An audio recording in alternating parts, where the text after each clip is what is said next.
my learning French was a whole world of resistance. Teachers have a powerful effect on students' lives, and we need to know. We need to know how we are doing that. Language learning is not just about language. No, it's got nothing to do with grammar. It's got to do with fear.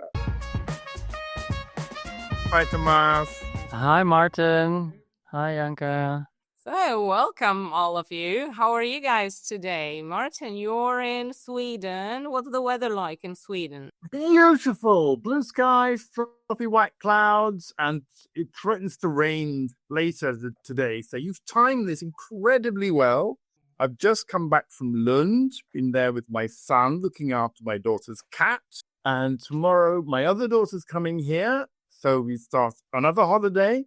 And just like this little gap between two holidays, you timed it perfectly. So, Martin, can you tell me, how did you actually get to Sweden? Because you're not Swedish. No, not Swedish. Well, I am Swedish now by choice. The choice to be here was the lady who's not in the other room. You can keep this on record. She knows already. Came here on holiday around midsummer, the longest, sunniest, most beautiful day of the year. Fell in love with the place. And when I had beer goggles, you know the expression, when I had that mindset, I just bumped into Anne-Louise, and the rest is history. No. Yes, it's true. The timing is true, but there was more to it than that. I was looking for a new phase in life. I was kind of ready to start something more important than I had been experiencing in my previous life. It is literally a previous life. Those of us who've had families, right? There's a time up until, and then there we go, new life with family. And it happened to be in Sweden, and I didn't mind. So I had to learn a new language. I had to learn a new currency. We had to drive on the other side of the road, literally. And it's all down to one woman. Like, what was the hardest thing to adapt to? Like a cultural difference? Well, there's no Marmite here. There's certain foods you cannot buy here.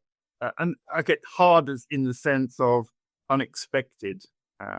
There are things that just aren't here.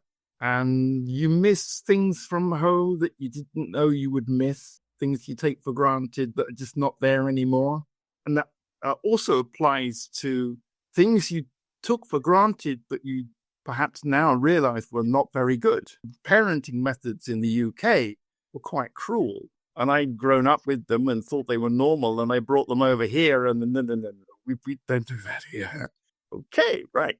So what do we do? I have to look around and learn that. So you learn from observing other people that for example, you don't smack your children. A 3-year-old tantrum is a 3-year-old having a tantrum. It's not a call to smack your kids. A meltdown is a meltdown. You don't have to get involved in a physical way. So that was part of a cultural wake-up call. There's certain mindsets that come with the language that as you learn Swedish, you become Swedish thinking. Not only have the words in your mouth, but it infects your brain. You begin to think in terms of we instead of I. Just curious. Do you have a lot of IKEA furniture at home? All of it. Really. You look around our living room, almost everything. Now I think about it, there's maybe a couple of items that are not IKEA. Classic Swedish family in that respect. You mentioned the difference in parenting. Is there a difference in teaching style? Absolutely. Still in the UK, there's an authoritarian style. And I haven't taught in the UK for 30 years, so I don't know. But what I had with me was a memory of an authoritarian style, which I took with me into the classroom and very quickly realized that ain't going to fly here. It's a collaborative. Now, what I did as a kind of halfway house was more what I call the benevolent dictator. I was still in charge, but I was willing to let go of quite a lot of the power, but not all. And I smile a lot, so I got away with being in charge. But I realized that the Swedish way of doing things is we. We as a class decide what we will do, particularly in primary, but even in secondary, with teenagers. which is really strange because I'd come from, my background was still with corporal punishment, where naughty teenagers were beaten into submission by grown-ups holding sticks. And that's what I was talking about, how cultural clash, typical cultural clash there. You know, you go into a school with a stick, you'll be thrown to the ground by security. You know, you don't go into a school with a stick and wave it. No, not even a verbal one. You don't get to shout to the kids anymore. It's called, what do you call that in English? Can't remember what it's called in English, but you use a low voice, approach, conflict situations, you come down low, so that you don't trigger them, because you don't want to add violence to violence. So it's very, very different. And obviously, I had a lot to learn, but it was good stuff. When I learned it, I realized, shit, there's an awful lot here that Swedes are doing on a daily basis that I could bring back into the UK system. That's kind of what I'm doing, come to think of it. So would you say, or from what you said, I understand it's more about guidance than giving orders? Am I right? Yes, there is guidance, but there are also instructions. I mean, you do tell people this is what we do here. I do hear teachers say to students, particularly those who've come as refugees, they do need more guidance with a firmer hand, partly because it's in their culture to have authoritarian parenting, but also they've not had the community learning as children in primary school in Sweden because they weren't here.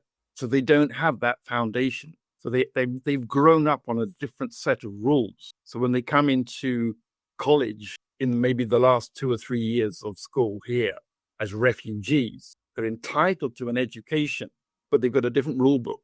So where I was coming into those schools as a coach sometimes for the teachers, sometimes for the class, and we would elicit the rule book. We would find out what are the rules here, and they would tell you. The students would tell you, and the teacher would say, "No, actually, in Sweden, where are you? You're in Sweden. You're very welcome to be here. These are the rules here." And the parents, if the adults who'd come over, they were also taught these are the rules in Sweden. Women are entitled to this. Men are expected to do that. So that the rules were known to them.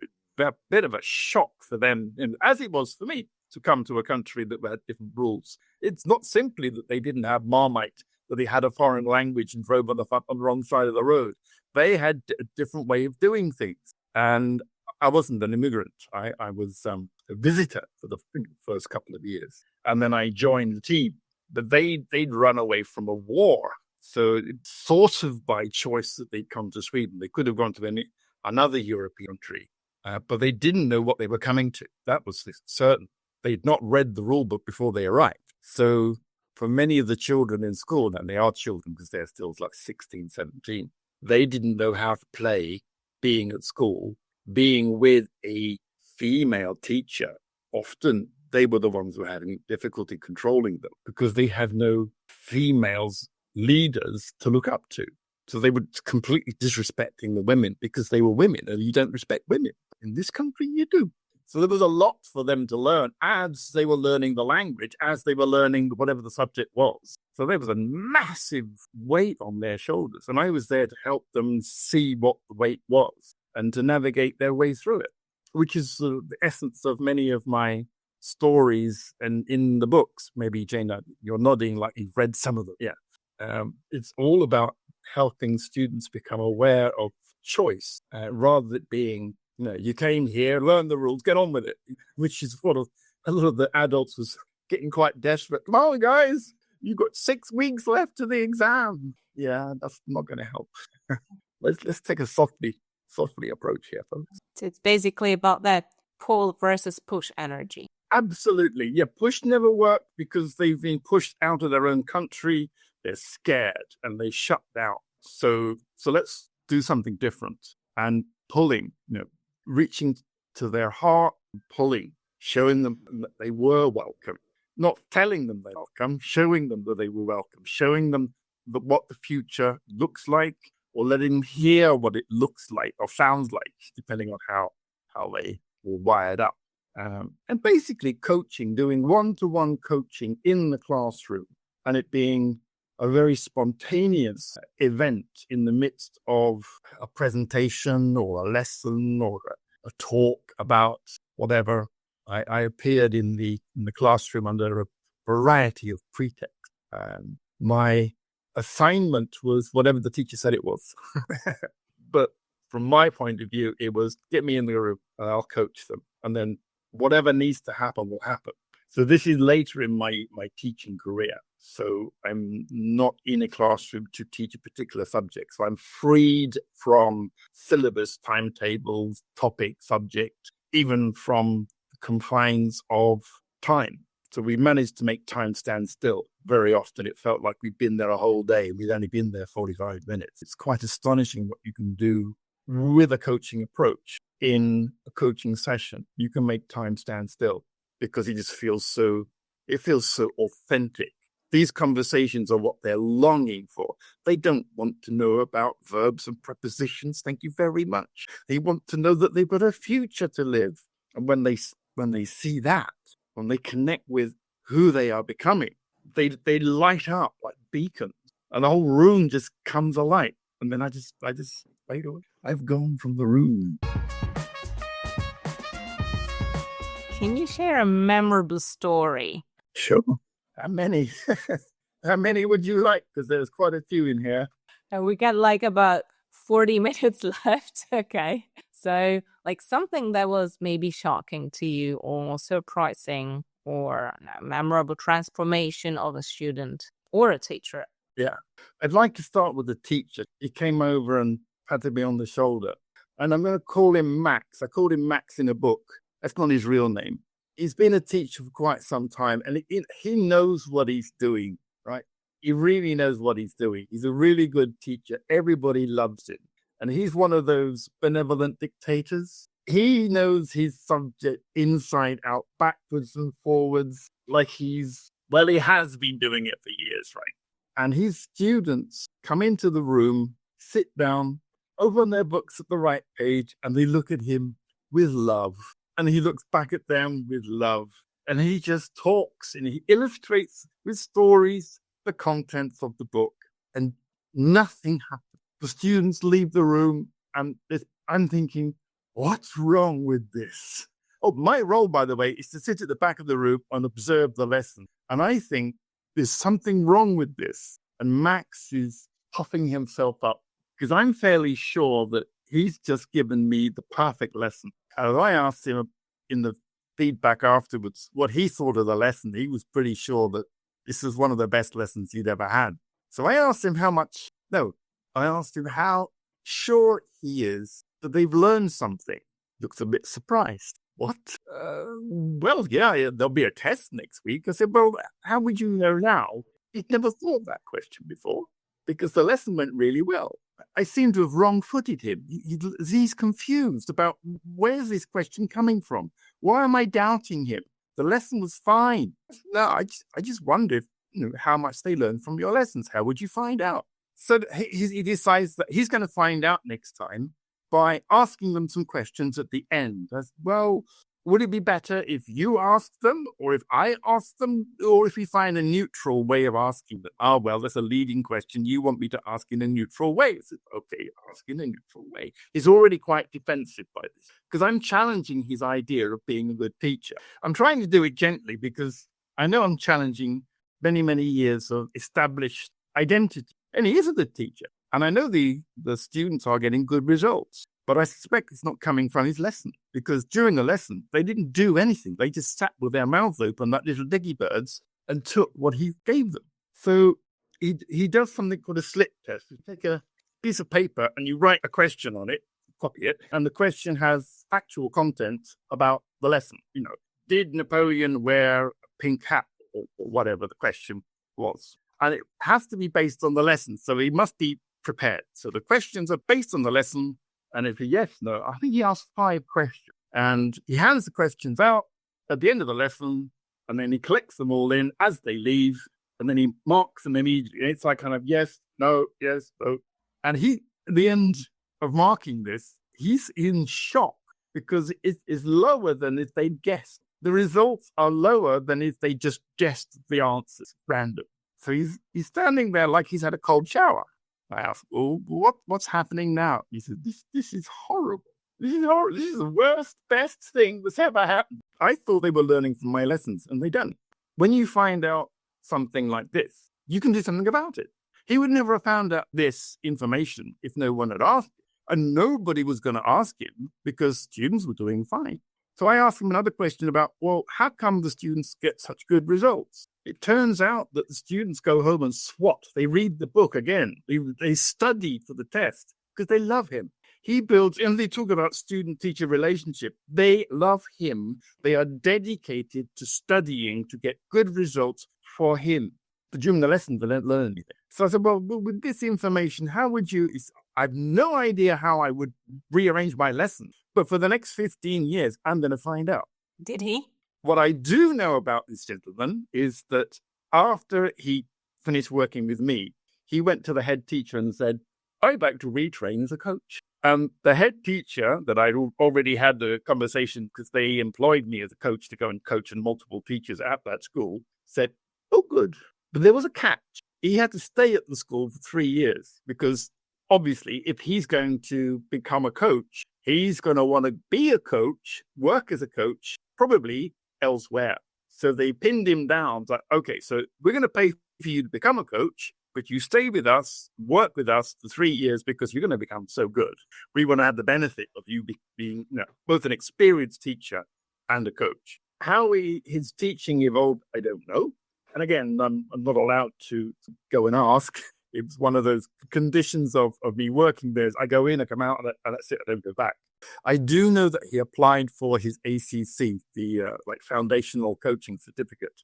And I don't know whether he got it, but the way he was going into it, I'm fairly convinced there would be nothing to stop him.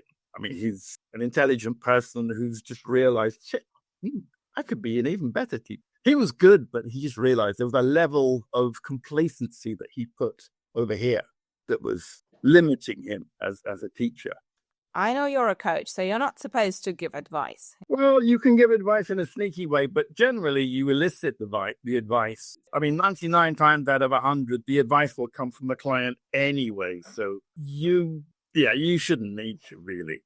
But still, as a mentor, you can give advice because you have plenty of experience from teaching yourself. So how do you make sure that students do learn something at the lesson? If you want to do that, if you want to make sure students are learning something, you can set up by telling them at the end of this lesson, I expect you will learn these 5 things, and then the following will be tested in the following way. Yeah, I find that rather limiting. It's a bit like saying at the end of this baking session, you will have a loaf of bread that looks like this. But I preferred in the kitchen to go, well, we've got a bunch of ingredients. Let's see what happens. Because I'm a bit of a chaotic baker.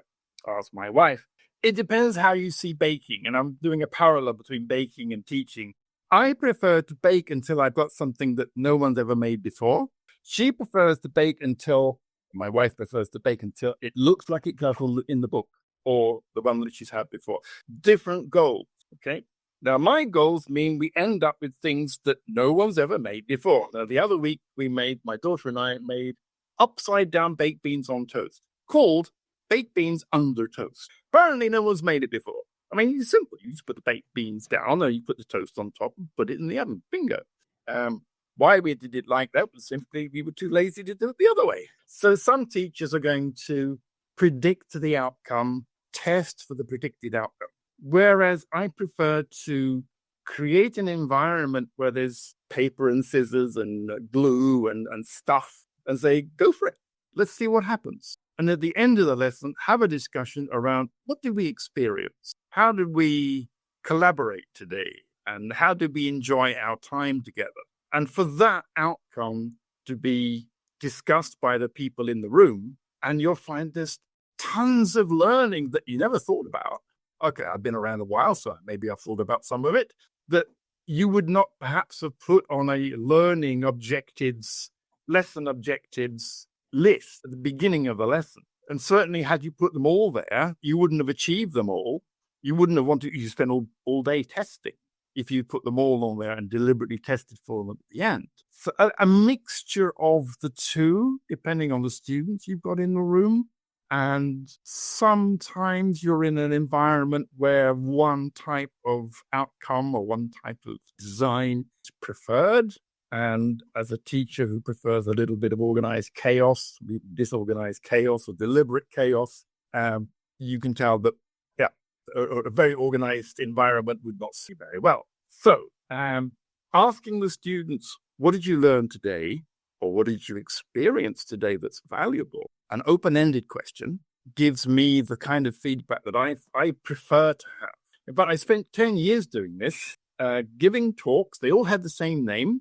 The contents were completely different. The talks were entitled, Making Choices You Will Be Proud of. It's all about future self. If you've done the course that I've done, it's having a conversation with the person you are becoming. That applies to adults as it does to children.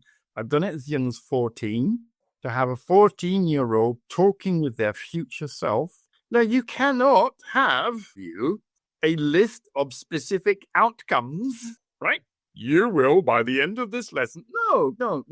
You can have soft outcomes like better than, you will have a clearer than, you will have deeper understanding. Yeah, that sort of thing. But specifics, let's not limit them. Let's not make it so that my expectations limit their outcomes.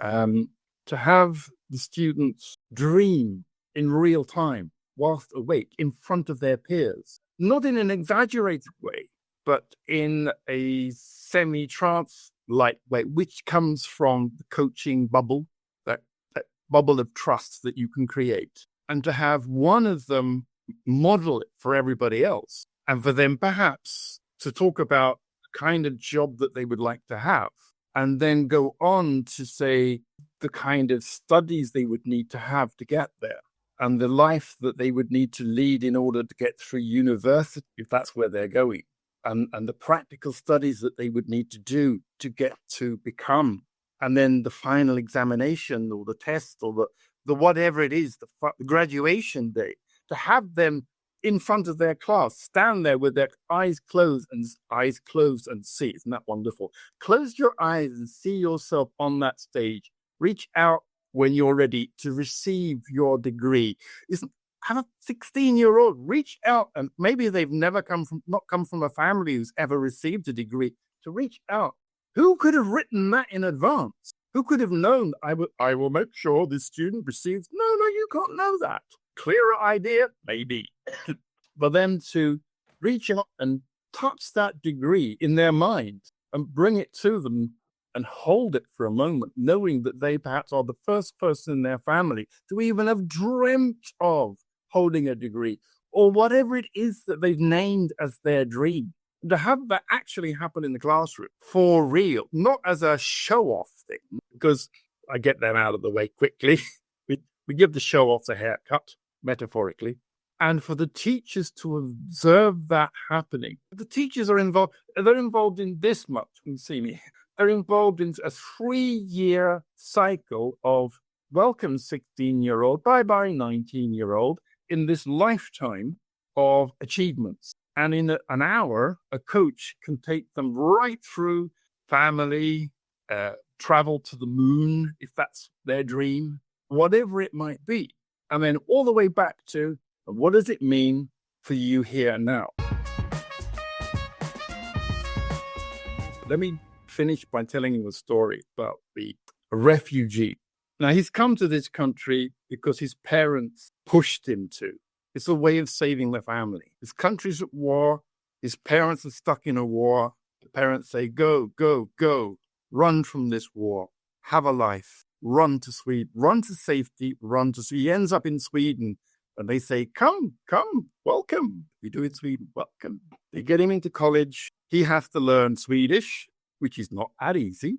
It's a clunky language. It's got lots of dots and funny letters. The grammar's simple. But anyway, he's got to learn that in order to get through school, because everything's taught in the medium of Swedish. So he wants to learn English. He has to learn it in Swedish.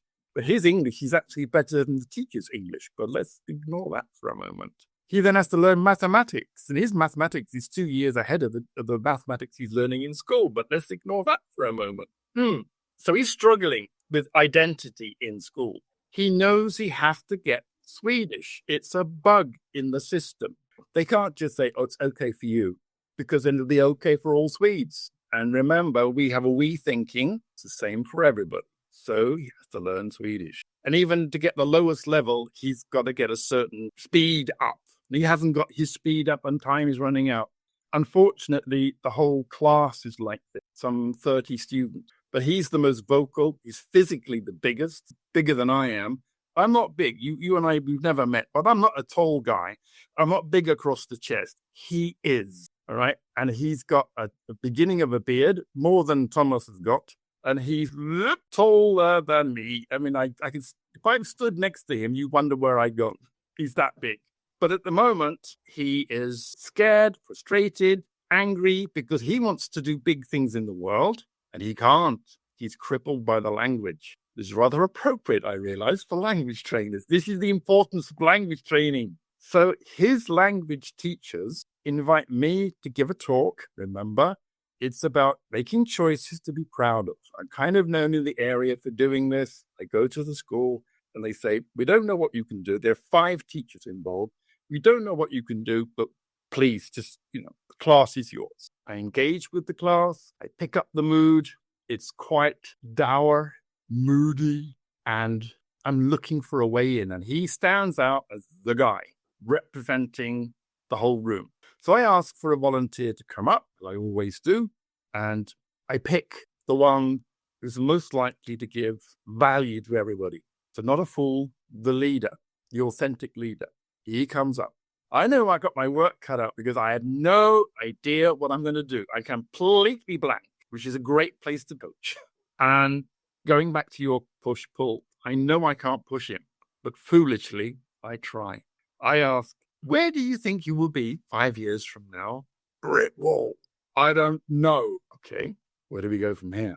We take a step back, literally a physical step back. What was life like 5 years ago? Now, 5 years ago, he was a 10-year-old, 11-year-old, playing in the streets, or maybe. He unloads. He goes back in his mind being a kid. Now he's free. Now he's moving. Now he's, okay, there's a war going on. It's not safe, but he's a kid. Mom and dad protect him. We get into motion now. He's moving, physically moving. He's playing the games. And we're all in the room. All the children are with him. Life was easy. Life was fun. No responsibility. No, in Swedish. And we move forward into life now is quite tough. And then we step into where we're going. Where would you like to be? Not where are you going? Where would you like to be in 5 years? And he grows. He literally grows in front of me and tells me in his man voice, he wants to tell the world how it is to be from his country and how he is here to tell the world how unfair it is that he's lost his childhood. And he's got a mission, and Swedish is in the way. He's there here to tell the world, but he's got no language. What do you need? What do you need? He said, I need Swedish. Is there anybody here who can help you?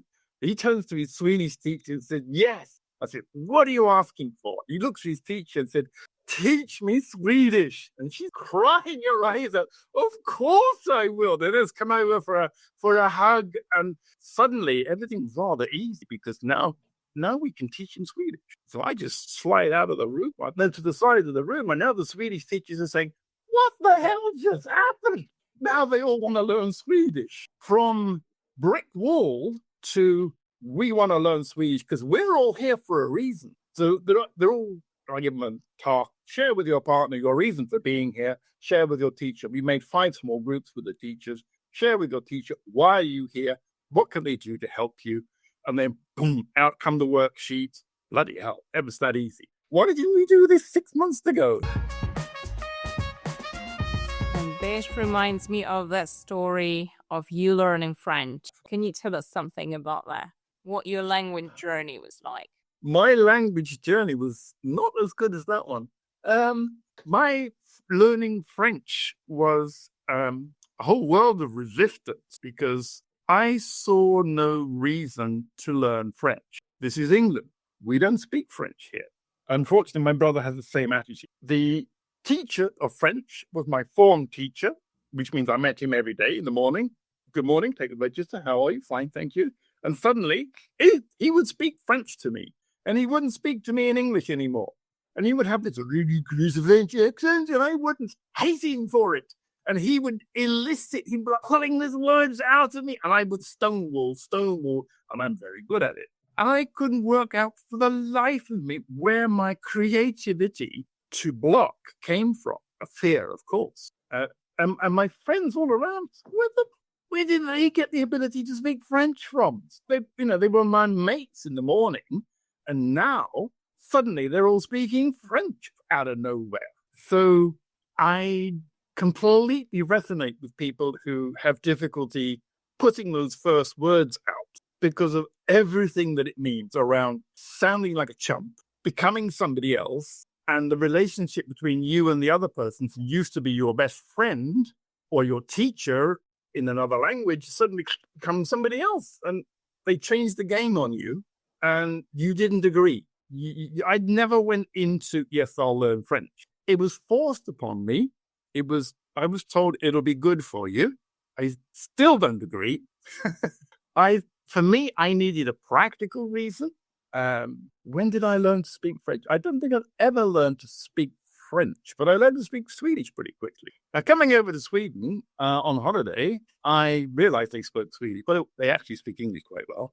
I realized that if I was going to live here, I better learn Swedish. So I picked up a little book and I learned 1,000 words. I didn't know how they sounded, but I learned how to spell them. I had to recognize them. I could read fast. In fact, I could read Swedish and then translate to English as fast as I could type within a year.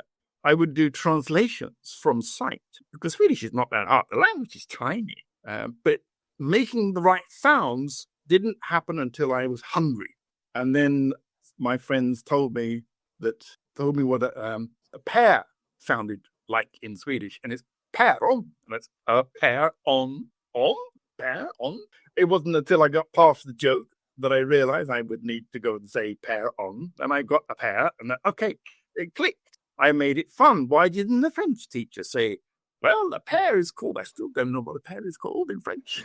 And I made some fun out of it rather than trying to persuade. They were pushing and pushing and pushing and pushing. Pulling can also be pushing if it's done the wrong way. There was no fun in the French lesson at all. Yeah, embarrassing. And for anyone listening to this, I have written down my confessions. Teachers who affected my life. It starts off like oh, how sweet. Then it gets a little bitter, and then it turns nasty at the end because, yeah, there's a rainbow of effects there. Yes, teachers have a powerful effect on students' lives, and we need to know. We need to know how we are doing that. Gently pulling, dancing and playing, much more effective than pushing and shoving. Exactly. You got the power and responsibility. And I actually have to say, I agree with you. I spent a year in Denmark, so I learned a certain level of that language. So, do you understand Danish, by the way? Not knowing Swedish. Well, here's a funny thing. When we go so Denmark is very close to Sweden. We got a little bridge and a tunnel between us. And my wife speaks English, thank goodness, and German. And when we go over to Denmark, which happens every other year, suddenly I become mute. Now, you heard me babble on. You know that I've got the power of talking. I become mute. I hesitate, and then she steps in, and then I step back. Now, I know the Danes speak English. I know I can speak English with them quite nicely, but I don't. So there's a whole other stuff going on that's got nothing to do with language. Language learning is not just about language. No, it's got nothing to do with grammar. It's got to do with fear. There was one message you would like to get to teachers. What would that be? I would say learn to play. And if you want to up your playing skills, find wherever you are a class in improvisation. Now, improvisation is all about being in this moment.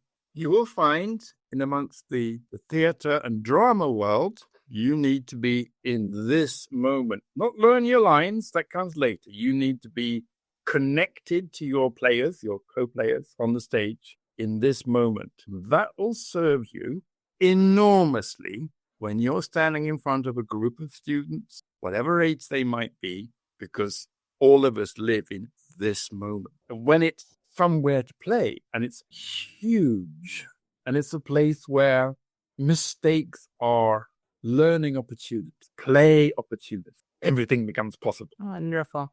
Okay, thank you very much, Martin. It was really, really nice talking to you, and I hope there will be some more opportunities. So can you just tell us now quickly, where can teachers find you, teachers who might need some coaching or some help? Sure. I have a presence on LinkedIn.